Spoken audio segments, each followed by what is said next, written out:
മലപ്പുറം കടലുണ്ടിയിൽ നിന്ന് കാണാതായ 15-കാരനെ ഗോവയിൽ കണ്ടെത്തിയിട്ടും രക്ഷിതാക്കൾക്ക് വിട്ടു നൽകിയില്ല.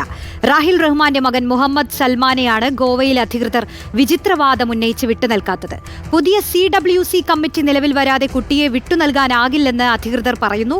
പുതിയ കമ്മിറ്റി വരാൻ ഒരാഴ്ച സമയമെടുക്കുമെന്നും കോടതിയെ സമീപിക്കാനുമാണ് രക്ഷിതാക്കൾക്ക് നൽകിയ നിർദ്ദേശം. ഇതുവരെ കുട്ടിയെ നേരിട്ട് കണ്ടിട്ടില്ലെന്ന പിതാവ് റാഹിൽ റഹ്മാൻ റിപ്പോർട്ടറിനോട് പറഞ്ഞു. വിവരങ്ങളുമായി മുബഷീർ പി അക്ബർ ചേരുന്നു. മുബഷീർ, ഈ കുട്ടിയെ കണ്ടുകിട്ടിയിട്ടും പുതിയ CWC കമ്മിറ്റി നിലവിൽ വരണം, ഇല്ലെങ്കിൽ കോടതിയെ സമീപിക്കൂ എന്നൊക്കെ പറയുന്നത് എന്ത് തരം വാദമാണ് മുബഷീർ? അത് തന്നെയാണ് റോഷ്നി, വിചിത്രവാദമാണ് ഇക്കാര്യത്തിൽ ഗോവയിലെ അധികൃതരുടെ ഭാഗത്തുനിന്നുണ്ടാകുന്നത് എന്നുള്ളതാണ് നമുക്ക് മനസ്സിലാക്കാൻ സാധിക്കുന്നത്. കഴിഞ്ഞ വ്യാഴാഴ്ച ഉച്ചയ്ക്ക് ശേഷമായിരുന്നു കടലുണ്ടി സ്വദേശിയായ റാഹിൽ റഹ്മാന്റെ മകൻ ദർസ് വിദ്യാർത്ഥിയായ 15 വയസ്സുള്ള മുഹമ്മദ് സൽമാനെ വീട്ടിൽ നിന്നും കാണാതാകുന്നത്. തുടർന്ന് പലയിടങ്ങളിൽ തെരച്ചിൽ നടത്തിയെങ്കിലും ഈ കുട്ടിയെ കണ്ടെത്താൻ കഴിയാത്ത സാഹചര്യത്തിലായിരുന്നു പോലീസിൽ പരാതി നൽകിയിരുന്നത്. പരപ്പനങ്ങാടി പോലീസിന്റെ അന്വേഷണം പുരോഗമിക്കുന്നതിനിടയിലായിരുന്നു ഇന്നലെ കുട്ടിയെ ഗോവയിൽ നിന്നും കണ്ടെത്തിയായുള്ള വിവരം പുറത്തു വരുന്നത്. ഗോവയിലെ റെയിൽവേ പോലീസായിരുന്നു കുട്ടിയെ കണ്ടെത്തുന്നതും പിന്നീട് അവിടെയുള്ള അധികൃതർക്ക് കൈമാറുന്നതും. ഈ ഒരു വിവരത്തിന്റെ അടിസ്ഥാനത്തിലായിരുന്നു പിതാവ് റാഹിൽ റഹ്മാൻ ഉൾപ്പെടുന്ന ആളുകൾ ഗോവയിലേക്ക് യാത്ര തിരിച്ചത്. ഇന്ന് രാവിലെയോടെ അവർ ഗോവയിൽ എത്തിയെങ്കിലും ഇതുവരെ ഈ ഒരു ഇത്ര സമയമായിട്ടും കുട്ടിയെ കാണിക്കാൻ പോലും ഇതുമായി ബന്ധപ്പെട്ട അധികൃതർ തയ്യാറാകുന്നില്ല എന്നുള്ളതാണ് ഈ ഒരു കുടുംബം ചൂണ്ടിക്കാണിക്കുന്നത്.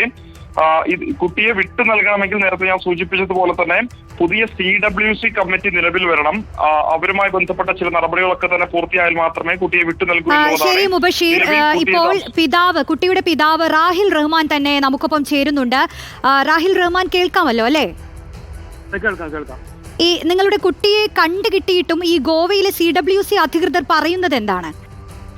അവര് പറയുന്നത് എന്താന്ന് വെച്ചാൽ, നമ്മൾ ഇന്ന് ഏകദേശം ഉച്ച സമയത്തോടെ കുട്ടിയെ പാർപ്പിച്ചിരിക്കുന്ന അപ്നാഗർ എന്ന് പറയുന്ന ഷെൽട്ടറിലേക്ക് ഞങ്ങൾ എത്തി. അപ്പോൾ അവര് പറയുന്നത് CWC എന്ന കമ്മിറ്റി ആണ് കുട്ടികളെ വിട്ടു തരേണ്ടതിന്, റിലീസ് ചെയ്യേണ്ടതിനുള്ള പേപ്പർ തരേണ്ടത്. അതേസമയം തന്നെ ഈ CWC ഇപ്പോൾ നിലവിലില്ല, അവർ പിരിച്ചുവിട്ടിരിക്കുകയാണ്. അതിന് പുതിയത് രൂപീകരിക്കണം. ഒരുപക്ഷെ അത് 3 ദിവസമോ അല്ലെങ്കിൽ 3 ആഴ്ചയോ അങ്ങനെ ഏതെങ്കിലും ഒരു സമയത്ത് ആവുകയുള്ളൂ എന്നാണ് പറഞ്ഞത്. അതും അങ്ങനെയാണെങ്കിൽ കുട്ടിയെ കിട്ടുക ചിലപ്പോൾ ഒരുപക്ഷെ 3 ആഴ്ചയോ അല്ലെങ്കിൽ അത് കഴിഞ്ഞിട്ടായിരിക്കും കുട്ടിയെ കിട്ടുക. അതുവരെ നമുക്ക് എന്ത് ചെയ്യാൻ പറ്റും? ഒന്നും പറ്റില്ല. അപ്പോൾ അവർ പറഞ്ഞ രണ്ടാമത്തെ ഓപ്ഷന് നിങ്ങൾ കോടതിയിൽ പോകാമെന്ന് പറഞ്ഞതാണ്. ഞങ്ങൾ അത് പ്രകാരം കോടതിയിൽ പോയി. അപ്പോൾ ജഡ്ജിയുടെ ഓഫീസുമായി ബന്ധപ്പെട്ട് ജഡ്ജിയുമായി ഈ ഓഫീസ് സംസാരിച്ചപ്പോൾ ജഡ്ജി പറയുന്നത് എനിക്കിതിലൊന്നും ചെയ്യാൻ കഴിയില്ല, അത് CWC തന്നെ ചെയ്യേണ്ടതാണെന്ന്. അത് കഴിഞ്ഞ് ഞങ്ങളെ APPയുമായി സംസാരിച്ചു. അവരും പറയുന്നത് ഞങ്ങൾക്ക് ഇതിലൊരു റോളും ഇല്ല, ഞങ്ങൾക്കൊന്നും ചെയ്യാൻ കഴിയില്ല എന്ന്. അത് കഴിഞ്ഞ് വേറൊരു വക്കീലുമായി ഞങ്ങൾ സംസാരിച്ചു. അവരും പറയുന്നത് എനിക്കും ഇതിലൊന്നും ചെയ്യാൻ കഴിയുന്നില്ല, ഇത് CWC തന്നെ നിലവിൽ വരണം, എന്നിട്ടേ കൊണ്ടുപോകാൻ പറ്റുള്ളൂ എന്നാണ് അവർ പറയുന്നത്. മാത്രമല്ല, ഞാൻ കരഞ്ഞു അവരോട് സംസാരിച്ചു, എന്റെ മുന്നുവണെന്ന് കാണിച്ചു തരണമെന്ന്. ഏകദേശം 7 ദിവസത്തോളമായി ഇന്നത്തേക്ക് അവർ കാണിച്ചു തരാൻ പോലും തയ്യാറല്ല. ഞാൻ പറഞ്ഞു എന്നാൽ ഫോണിൽ ബന്ധപ്പെടാൻ പറ്റുമെന്ന്, അതിനും അവരെ തയ്യാറല്ല. എന്താണ് ഇതിന്റെ കാരണം, എന്താണ് പ്രശ്നമെന്ന് മനസ്സിലാകുന്നില്ല. ഈ കേട്ടുകേൾവിയില്ലാത്തൊരു കാര്യമാണ് ഇപ്പോൾ കേൾക്കുന്നത്. ഈ എന്താണ് ഇതിൽ ശരിക്കും സംഭവിച്ചത്? അതായത് ഈ കുട്ടിയെ കാണാതാവുന്ന ഒരു സാഹചര്യം, പിന്നീട് ഇത് കണ്ടുകിട്ടി നിങ്ങളെ ആദ്യം അറിയിച്ചത് ആരാണ്? അത് അറിയിച്ചത് ഈ അപ്നാഗർ എന്ന അവിടെ സ്ഥാപനത്തിലെ ഒരു സ്റ്റാഫോ മറ്റാണ് എന്നെ വിളിച്ചത്. അപ്പോൾ അതിന്റെ അടിസ്ഥാനത്തിൽ ഞാൻ അവരെ ഈ നമ്പർ പരപ്പനങ്ങാടി പോലീസ് സ്റ്റേഷനിലേക്ക് വിളിച്ചു പറയും. അവരും ഈ അപ്നഗറിലെ സ്റ്റാഫുമായി ബന്ധപ്പെട്ടു. എന്നിട്ടാണ് ഞങ്ങൾ അങ്ങോട്ട് നമ്മുടെ FIRന്റെ കോപ്പി അയച്ചു കൊടുത്തു, ആധാറിന്റെ കോപ്പി അയച്ചു കൊടുത്തു, ഫോട്ടോ അയച്ചു കൊടുത്തു. അതിനുശേഷമാണ് ഞങ്ങൾ ഇന്ന് അവിടെ എത്തുന്നത്. അപ്പോൾ എത്തിയപ്പോൾ അവര് അവിടുത്തെ അപ്നഗറിലെ സ്ഥലത്തേക്കുള്ളത് നമുക്ക് അയച്ചു തന്നു. അതിന് ശേഷമാണ് ഞങ്ങൾ അവിടെ എത്തുന്നത്. അതിനുശേഷം ഈ കാര്യങ്ങളൊക്കെ അവർ പറയുന്നത്. ഈ CWC കമ്മിറ്റി പിരിച്ചുവിട്ടിരിക്കുകയാണ് എന്ന് പറയുമ്പോൾ ഇപ്പോൾ ഈ കുട്ടിയുടെ ഉത്തരവാദിത്തം ആരാണ് ഏറ്റെടുത്തിരിക്കുന്നത്? കുട്ടി ഇപ്പോൾ ആരുടെ കയ്യിലാണ്? ഇപ്പോൾ അപ്നാഗർ എന്ന് പറയുന്ന ഒരു ഷെൽട്ടറിലാണ് ഇപ്പോൾ കുട്ടിയെ താമസിപ്പിച്ചിരിക്കുന്നത്. അവിടെ ഏകദേശം 60 കുട്ടികളോളം ഉണ്ട്.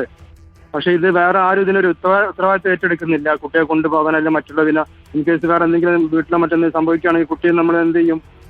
ചിലപ്പോൾ കുട്ടിക്ക് തന്നെ എന്തെങ്കിലും സംഭവിച്ചാലും നമ്മൾക്ക് എന്ത് ചെയ്യാൻ പറ്റും? കുട്ടി ഈ ഒരു ആദിയിലല്ലേ ഉണ്ടാവുക. ഇപ്പൊ ഇത്രയും ദിവസമായിട്ട് ഉപ്പയോ അല്ലെങ്കിൽ മറ്റുള്ളവർ ആരും ഒന്ന് വന്ന് നോക്കുന്നില്ല എന്നുള്ള ഒരു ടെൻഷനോ മറ്റോ കുട്ടിക്ക് വന്നു കഴിഞ്ഞാൽ എന്ത് ചെയ്യാൻ പറ്റും? ഈ പോലീസുമായി ബന്ധപ്പെടുമ്പോൾ ലഭിക്കുന്ന കൂടുതൽ വിവരങ്ങൾ എന്താണ്? പോലീസുമായി ബന്ധപ്പെടുമ്പോഴും അവരും പറയും ഞങ്ങൾക്ക് ഇതുമായി ഒന്നും ചെയ്യാൻ കഴിയില്ല, അതൊക്കെ എല്ലാവരും മലർത്തുകയാണ്. അവസാനം പറയുന്നത് ഇതൊക്കെ CWC ചെയ്യണം എന്നാണ് അവർ പറയുന്നത്.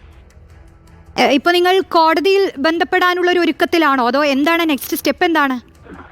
കോടതിയിൽ ബന്ധപ്പെട്ടപ്പോൾ അവർ പറഞ്ഞത് ഇതാണ് CWC നിലവിൽ വരണമെന്നാണ് അവർ പറയുന്നത്. വക്കീലും പറയുന്നത് അത് തന്നെയാണ്, CWC നിലവിൽ വരണമെന്ന്. പിന്നെ ഞങ്ങൾ ആരോട് ബന്ധപ്പെടണം?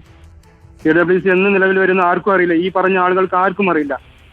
വക്കീലിന് അറിയില്ല, ജഡ്ജിക്ക് അറിയില്ല, അതുപോലെ തന്നെ ഈ അപ്നാഗർ എന്ന് പറയുന്ന സ്ഥാപനത്തിൽ വർക്ക് ചെയ്യുന്നവർക്ക് അറിയില്ല, ആർക്കും അറിയില്ല. പിന്നെ ഞങ്ങൾ എന്താ ചെയ്യാ? ഈ കുട്ടിയെ കാണാതായത് എന്താണ് ഒരു സാഹചര്യം?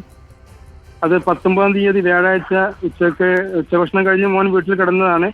മോനും മോന്റെ ഉമ്മയും എല്ലാവരും കിടന്നുറങ്ങിയതാണ്. പിന്നീട് അതിന് ശേഷം ഉമ്മ നിസ്കാരത്തിന് സമയമായപ്പോൾ എണീറ്റ് നോക്കിയപ്പോൾ മോനെ കാണാനില്ല. അപ്പൊ ഉമ്മ ആദ്യം കരുതി മോനെ നിസ്കരിക്കാനോ മറ്റോ പോയിട്ടുണ്ടാവും, അല്ലെങ്കിൽ ഫ്രണ്ട്സിന്റെ കൂടെ എവിടെ ഉണ്ടാവുമെന്ന് കരുതി. പക്ഷേ കുറച്ച് സമയമായിട്ടൊന്നും വന്നില്ല. പിന്നീട് ഫ്രണ്ട്സിനൊക്കെ വിളിച്ച് നോക്കിയപ്പോഴും മോനെ അവിടെ ഒന്നും വന്നിട്ടില്ല എന്നും കണ്ടിട്ടില്ല എന്നും അവർ പറഞ്ഞു. പിന്നീട് ഒരു കുട്ടി പറഞ്ഞ് 2 മണിക്കോ മറ്റോ ഓട്ടോയിൽ കയറി പോയതായിട്ട് കണ്ടു എന്ന് പറഞ്ഞു. പക്ഷെ പിന്നീട് വിവരങ്ങളൊന്നും ഉണ്ടായിട്ടില്ല. പിന്നീട് 23-ാം തീയതി രാത്രി 1 മണിക്ക് ശേഷമാണ് ഇവിടുന്ന് ഗോവയിൽ നിന്ന് ഈ സുജയ് എന്നോ മറ്റോ പേരുള്ള ഒരാൾ വിളിക്കുന്നത്, ഗോവയിലുണ്ടെന്ന് പറഞ്ഞിട്ട്. രാഹിൽ, നമ്മുടെ സർക്കാർ സംവിധാനങ്ങളുമായി ബന്ധപ്പെടാൻ കഴിഞ്ഞിട്ടുണ്ടോ? ഏതെങ്കിലും ജനപ്രതിനിധികൾ ഈ വിവരം അറിഞ്ഞിട്ടുണ്ടോ? ഞാനിപ്പോ ഇവിടെ ഉള്ളതുകൊണ്ട് എനിക്ക് നാട്ടിലേക്ക് കൂടുതലൊന്നും പറയാൻ കഴിയുന്നില്ല. കാരണം ഞങ്ങൾ ഇവിടെ തന്നെ ഓരോ അധികൃതമായി ബന്ധപ്പെടേണ്ടതുള്ളത് കൊണ്ട് എനിക്കൊന്നും അത് ചെയ്യാൻ കഴിയുന്നില്ല ഇവിടെ നിന്നിട്ട്. മകനുമായി ഇതുവരെ സംസാരിക്കാനും കഴിഞ്ഞിട്ടില്ല? ഇല്ല, അന്ന് മോനെ ഇവിടെ ഉണ്ട് എന്ന് പറഞ്ഞു വിളിച്ചത് മാത്രമേ ഉള്ളൂ. അതിനുശേഷം മോനുമായി യാതൊരു ബന്ധവുമില്ല.